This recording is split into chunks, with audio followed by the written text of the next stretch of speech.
4 पुत्र होने के बाद भी आज कोई अग्नि देने के लिए नहीं है।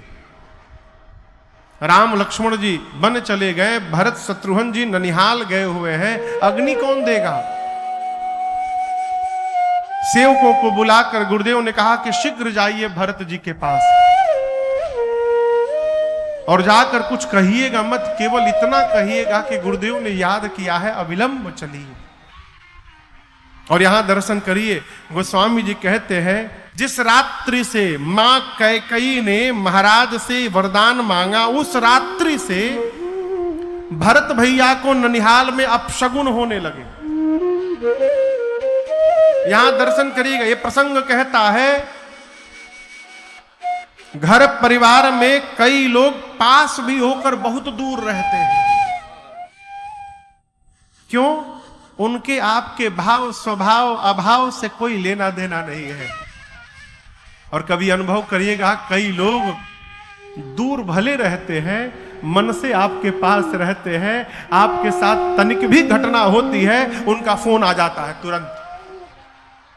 भरत जी को अपशगुन होने लगे, रात्रि में भयानक सपना देखते, देख ही रात भयानक सपना, जाग करही कटुकोटि कल्पना। प्रातः काल जगते हैं तो अनेक प्रकार से कल्पना करते हैं, कहीं ऐसा तो नहीं हो गया, डर जाते हैं तो शत्रुघ्न भैया को लेकर भगवान शंकर का अभिषेक प्रारंभ करते हैं। बाबा कृपा करिए। अभी ये चल ही रहा, ये प्रकरण 1 सप्ताह बीता, तब तक अवध के दूतों को जैसे भरत भैया ने देखा, दूतों ने कहा प्रभु कुछ पूछिएगा मत, शीघ्र चलिए, गुरुदेव ने आपको याद किया है। भरत जी जिस दशा में थे, गोस्वामी जी कहते हैं उसी दशा में दौड़ पड़े। एक निमेष बरस समझ आई, एक एक क्षण भरत भैया के लिए वर्ष के समान व्यतीत होने लगा। गोस्वामी जी कहते हैं जैसे अयोध्या में प्रवेश करते हैं, आप प्रकृति का दर्शन करिए, सियार प्रतिकूल ध्वनि बोलने लगी, ऐसा लगता है मानो किसी ने अयोध्या के श्री को उससे छीन लिया हो। भरत जी सीधे मां कैकेयी के द्वार पर गए। मां ने सुना कि लाला आ गया, दौड़कर आरती की थाल लेकर गई, आरती उतारी, लाड लड़ाई, भीतर ले जाकर बिठाई और प्रश्न करती हैं कि ननिहाल में सब कुशल है ना भरत? भरत जी ने कहा मां वहां तो सब कुशल है, मेरे घर में सब कुशल है ना मां? कैकेयी जी ने पूछा ऐसा क्यों पूछ रहे हैं? भरत जी बोले मां आज एक घटना घटी है।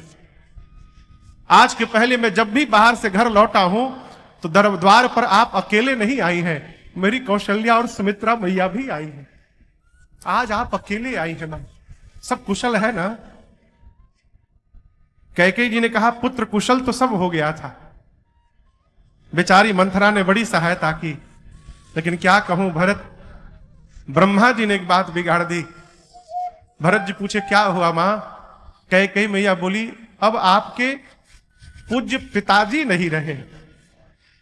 गोस्वामी जी कहते भरत जी सुने, सुनत भरत भय विवश अपिसारा, हे तात तात तात हे तात पुकारी, तात तात कह के भरत जी खड़े खड़े धरती पर गिर पड़े। भरत जी की स्थिति भई जल से मछली को निकाल करके और बाहर धरती पर छोड़ दीजिए।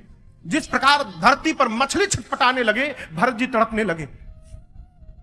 मां कैकेयी से केवल एक बात भरत जी कहते हैं कि भरत के हाथ को रघुनाथ के हाथ में सौंपे बिना अब मुझे अनाथ करके पिताजी चले गए। मां कारण बताइए मुझे। यहां कैकेयी मैया ने सब बताया। देखिए मां कैकेयी मैया को समझना सबके बस की बात नहीं है। लोग कहते हैं मां कैकेयी राम जी की विरोधी थी। आम के वृक्ष से अमरूद निकलेगा क्या हो? कहिए। यदि भरत जी जैसे भगवान के भक्त हैं तो भरत जैसे भगत को जन्म देने वाली मां कैकेयी राम विरोधी कैसे हो सकती है? कहते हैं जैसन काकर ओइसन बिया, जैसन माई ओइसन धिया। यदि भरत जी राम भक्त हैं तो मां कैकेयी राम विरोधी कैसे हो गई? कैकेयी मैया जानती हैं कि मेरा राम जब तक बन नहीं जाएगा तब तक राम राम रहेगा, मर्यादा पुरुषोत्तम राम नहीं बन पाएगा। कौशल्या ने केवल राम को जन्म दिया और उस राम को 14 वर्ष के लिए वन की ओर भेजकर मां कैकेयी ने मर्यादा पुरुषोत्तम राम को जन्म दिया है। मां कैकेयी राम जननी है। राम जी कहते हैं सुनु जननी सोई सुत बड़ भागी। मां कैकेयी ने कुछ छिपाया नहीं, सब बताया भरत जी को। और दर्शन करिए, भरत जी सुने, भरत जी है, भरत जी सुने कि भैया वन में चले गए। भरत भैया पिताजी की मृत्यु भूल गए। भरत ही बिसरे पितु मरण। आप कहोगे महाराज ये कैसे संभव है? संभव है। आप कहीं जाइए और आपकी गाड़ी भगवान न करे लड़ी जाए, आप गिर जाएं, आप उठकर देखें कि आपका यह हाथ छिल गया है, लहूलुहान हुआ है, बहुत कष्ट होगा। लेकिन थोड़ी देर बाद पता चले ये तो केवल छिला है, ये तो टूट गया है। और जब पता चलेगा कि ये दाहिना टूट गया है, फिर बाएं हाथ का छिलन याद नहीं रहता, भूल जाता है। जीवन में जब बड़ा कष्ट आ जाता है तो छोटा कष्ट उसके सामने समाप्त हो जाता है। भरत जी तो पहले रोए कि पिताजी नहीं रहे, जब सुने कि भैया वन में चले गए, पिताजी की मृत्यु भरत भैया भूल गए। अपने आप को कोसने लगे, हे तू अपन पौजाने जिया, थकित रहे धरी मौन। मन ही मन कहते कैकेयी भैया वन चले गए, अपराध न तुम्हारा है न मंथरा का है। यदि किसी का अपराध है तो इस पापी भरत का है। इस पापी ने धरती पर जन्म ही क्यों लिया? मोर जन्म रघुबर बन लागी। मां कौशल्या के पास गए। कौशल्या मैया ने भरत जी को खूब समझाया। भरत जी मां कौशल्या से 28 पाप की चर्चा करते हैं और कहते हैं मां ये सारे पाप मैं लेने को तैयार हूं यदि भैया के वनवास में मेरी सहमति है तो।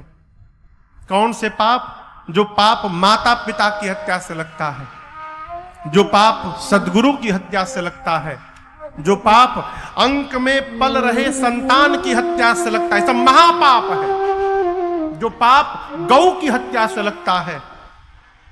भरत जी पाप गिनाते गए और कहते गए मां ये सारे पाप तेरे भरत को लग जाए यदि भैया के बन जाने में मेरी लेश मात्र भी सहमति है मां, मैं सब पाप लेने को तैयार हूं मां। कौशल्या मैया बोली भरत क्या कह रहे हैं?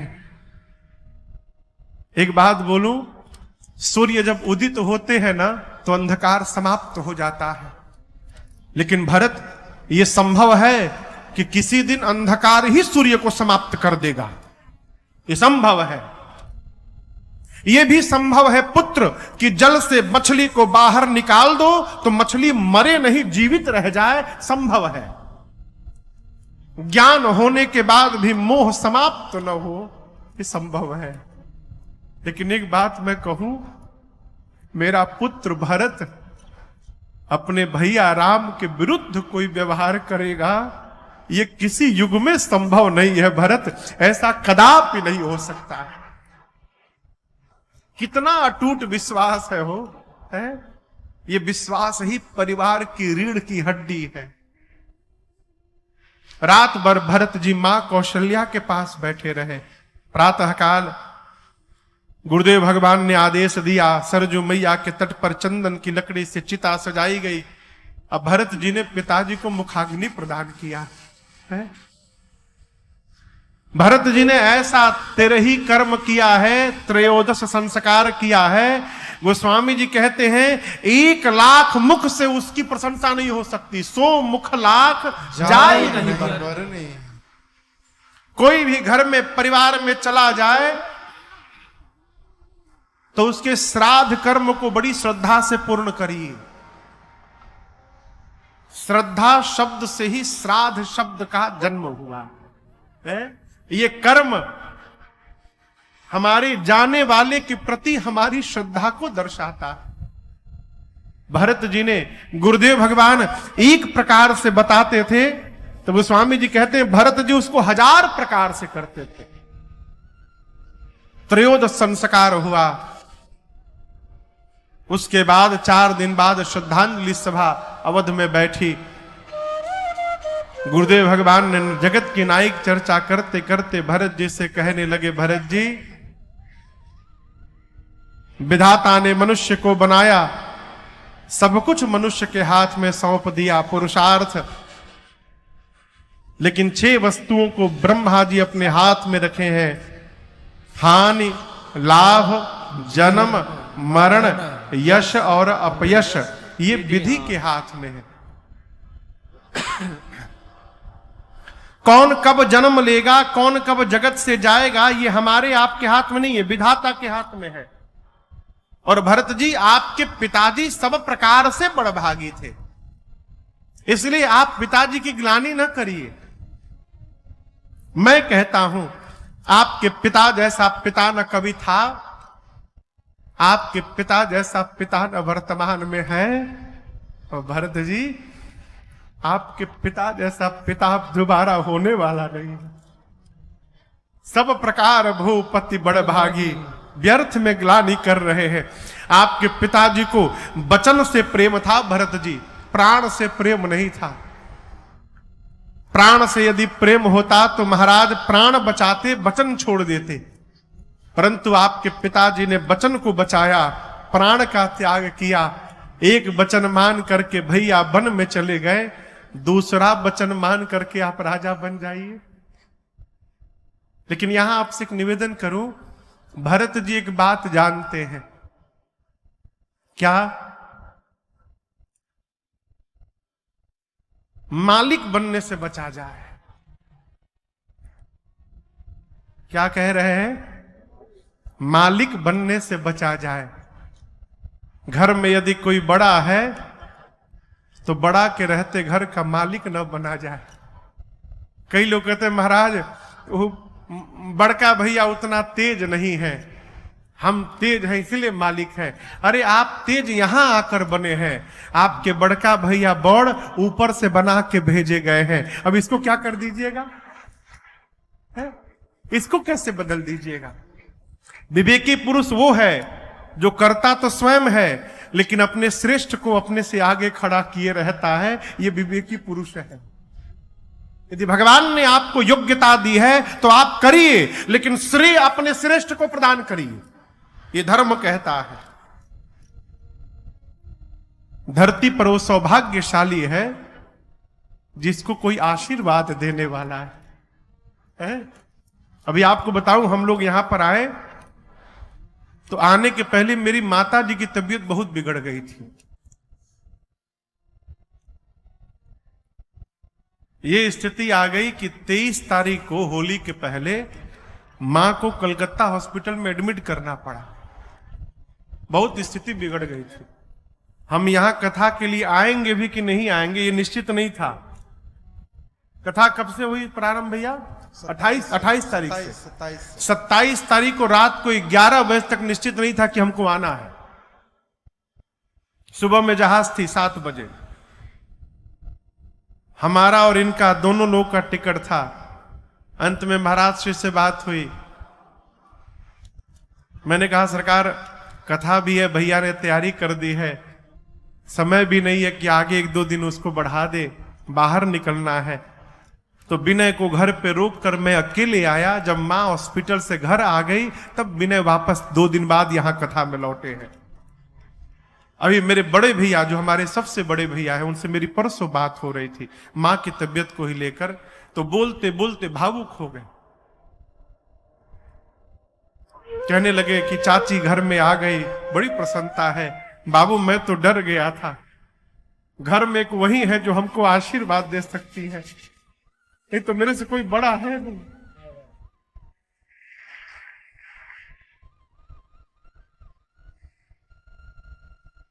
घर में कोई बड़ा है तो उसका आदर करिए, उसका सम्मान करिए।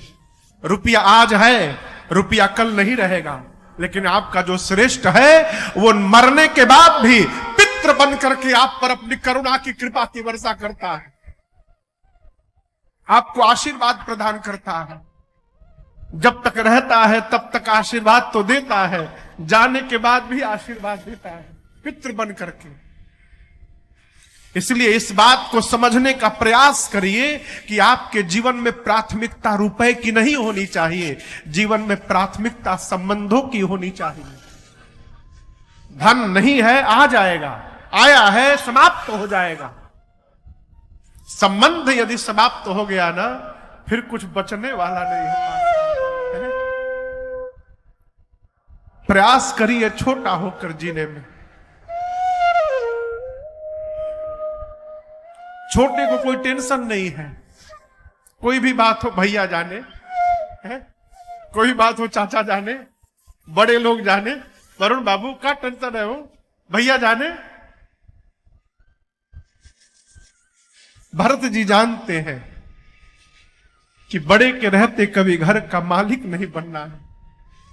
गुरु जी कह रहे राजा बन जाइए, लेकिन हम आपको बतावें गुरु जी भी नहीं चाहते हैं कि भरत जी राजा बने।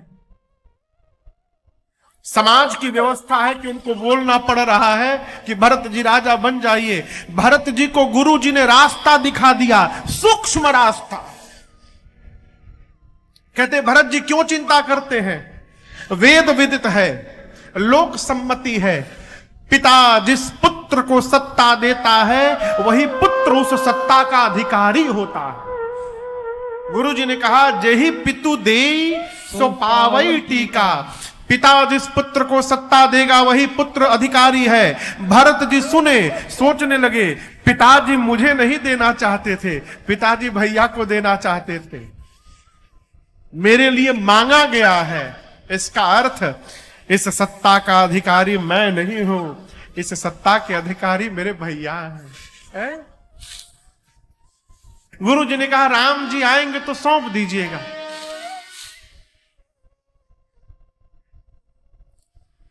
मनुष्य उसी प्रकार की बात का अर्थ निकालता है जिसमें उसको अपना लाभ दिखाई पड़ता है। यह सहज व्यवहार आपको सुना रहा हूं। हम वैसा ही अर्थ निकालते हैं जिसमें हमको लाभ दिखाई पड़ता है। गुरु जी ने कहा सौंपे हु राज राम के आए। भरत जी को कान में सुनाई पड़ा सौंपे हु राज राम के जाए। गुरु जी बोले आ करके सौंप देना, आएंगे तो सौंप देना। भरत जी समझ गए जा करके सौंप देना। यदि सौंपना ही तो आने की क्यों प्रतीक्षा की जाए, वहीं पहुंच के सौंप दिया जाए। सुमंत जी ने कहा भरत जी गुरु जी जो कह रहे करिए, कीजिए गुर आ यसु अवसी, कहां ही सचिव कर जोरी। रघुपति आए उचित जस तस तब करब बहु। राम जी जब आए उस समय जो उचित लगेगा करिएगा। मां ने कहा, कौशल्या मैया ने, भरत जी जो गुरु जी कह रहे वही उचित है। जब मां ने कहा ना तो भरत जी फपक के रोने लगे। कहे मां आप तो जानती हैं मेरे और भैया के संबंध को, आप कह रही हैं, मैं अपनी बात कहूं गुरुदेव, मुझे हंसी आ रही है कि पिताजी देवलोक चले गए, भैया वन में चले गए और आप लोग भरत को राजा बनाकर मेरा हित देख रहे हैं। भरत जी कहते हैं गुरुदेव कोई स्त्री सिर से पांव तक गहना पहन ले, यदि कपड़ा नहीं धारण करे तो वो गहना व्यर्थ लगता है। मन में यदि वैराग्य नहीं है तो ब्रह्म की चर्चा व्यर्थ लगती है। हृदय में प्रेम नहीं है तो जप तप व्रत पूजा सब व्यर्थ है।